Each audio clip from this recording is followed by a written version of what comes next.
in the quiet coastal town of Elderglen, where the sea mist kissed the rooftops every morning, and time seemed to move a little slower than the rest of the world, there lived a young woman named Lena Hart. She was not ordinary, even though she tried very hard to be. Lena repaired broken things, old radios forgotten, watches cracked music boxes, but her true gift was understanding the stories hidden inside them. Her small shop Hart S Repairs stood between a bakery and an abandoned bookstore. People often said the shop looked frozen in another era with its wooden door, brass bell and shelves filled with ticking clocks of every shape and size. But Lena liked it that way. Time to her was not something to chase, it was something to listen to. Across town lived a man named Adrian Cole. Unlike Lena, he believed time was something to control, measure, and dominate. Adrian was a structural engineer who designed bridges in distant cities. He rarely stayed in Elderglen for long, but when he did return, he always walked alone along the cliff staring at the horizon, as if waiting for something or someone to return with him. No one knew that Lena and Adrian had once shared a past, and neither of them talked about it. Not anymore. It all began 10 years earlier. Lena had been 17 when she first met Adrian. He was 19, a visiting apprentice working under the town. Sold clockmaker Mr. Halverson. Adrian was learning how to repair the grand clock tower that stood at the center of Elderglen. Lena had been fascinated by that clock since childhood. It was said to be built with a strange mechanism that responded to the tides. When the sea rose, the clock slowed. When storms came, it sometimes stopped entirely. One rainy afternoon, Lena climbed the tower just to watch the mechanism. That was when she first saw Adrian standing inside the hollow gears covered in oil stains, holding a broken gear in his hand like it was something precious. "You're not supposed to be here," he had said, not even turning around. "I know," Lena replied, "but neither are you, and yet here we both are." That was the beginning of everything.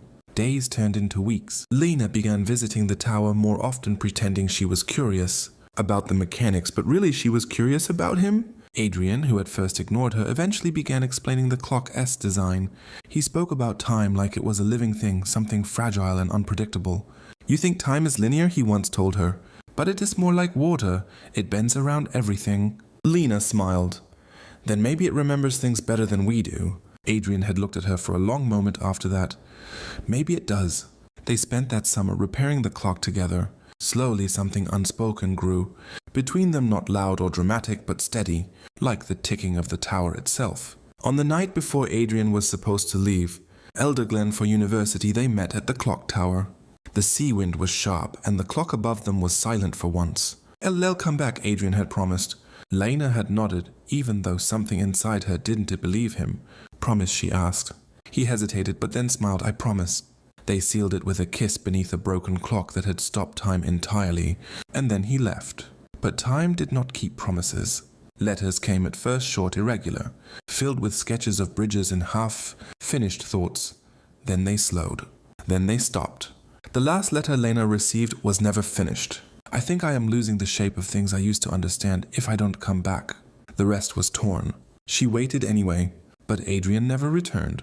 Now 10 years later, Lena stood in her shop listening to the sound of ticking clocks. She no longer waited in the way she used to, but she never stopped remembering. That was when the clock tower stopped working again. For the first time in a decade, its hands froze at 11:47. The same time Adrian had left. The town council requested repairs. No one wanted to enter the tower, not after the last incident when a storm had nearly collapsed part of it, so they turned to Lena. "You're the only one who understands its mechanism," the mayor said. Lena almost refused. Almost, but something pulled her back. Maybe it was curiosity, or maybe it was unfinished time. When she climbed the tower again, everything felt smaller than she remembered. Dust covered the gears. The once polished brass was dull. But the silence felt familiar. And then she saw it. A new mechanism, one she had never seen before. It was not part of the original design. Someone had added it recently. Hands shaking slightly, Lena stepped closer. The mechanism was delicate, almost beautiful, and beneath it, carved into the metal, were initials. Asti. Her breath caught. "No," she whispered. But it was there. Adrian had been here. As she worked through the night repairing the clock, she realized something strange. The mechanism wasn't just fixing time, it was recording it. Every adjustment, every tick was tied to a memory sequence. Whoever built it had just been repairing the clock. They had been trying to preserve something. Or someone. At exactly 11:47 p.m. the clock shuddered, and then it started running again. But something else happened too. A voice echoed inside the tower. Soft, familiar. Lena! She froze. Slowly she turned, and there he was. Adrian, but not as she remembered him. Older, tired, real. For a moment, neither of them spoke. Then Lena whispered, "You came back." Adrian looked at the clock above them. "I never left." That made no sense, and yet somehow it did. He explained everything slowly, as if afraid the words might break. After leaving Elderglen, he had worked on time mechanical theory, trying to understand the anomalies of the clock tower. Years later, he discovered something impossible. The tower wasn't just measuring time, it was anchoring it. And Lena, she was part of that anchor.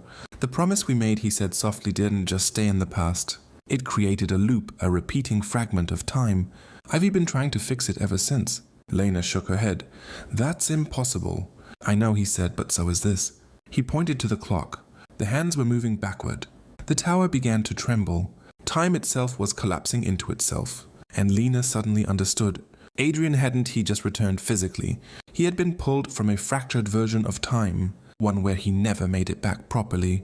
Every version of him, every timeline was trying to stabilize the promise they made, a promise that time itself had refused to forget. You have to choose, Adrian said quietly. Choose what? Which version of me stays? Lena felt her chest tighten. That's not a choice. It is, he said gently, because the clock won't stabilize unless one of us lets go. The tower groaned again. The sea outside roared louder. Time was unraveling. Lena stepped closer to him. I waited 10 years, she said, and you are telling me I still have to lose you. Adrian smiled faintly. Maybe not lose. Maybe just let time do what it was always meant to. Lena looked at the broken gears, the spinning hands, the fractured moments overlapping like shattered glass. Then she reached for the clock and stopped it. Everything went silent. The tower stabilized. The storm outside faded, and Adrian began to fade too. No, Lena whispered, grabbing his hand. But he was already becoming light. I kept my promise, he said softly. I came back. Tears filled her eyes. This isn't fair. He smiled. Time never is. And then just before he disappeared completely, he added, Don't wait this time, life. When the tower finally stabilized, it was 11:47 once again. But Adrian was gone. This time truly gone. Years later, people still say the clock tower runs differently. Some say it slows when someone stands beneath it with a heavy heart.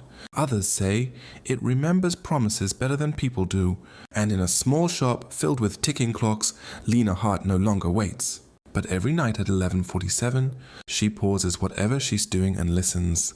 Because sometimes, just sometimes, time doesn't erase everything. It only changes the way it returns.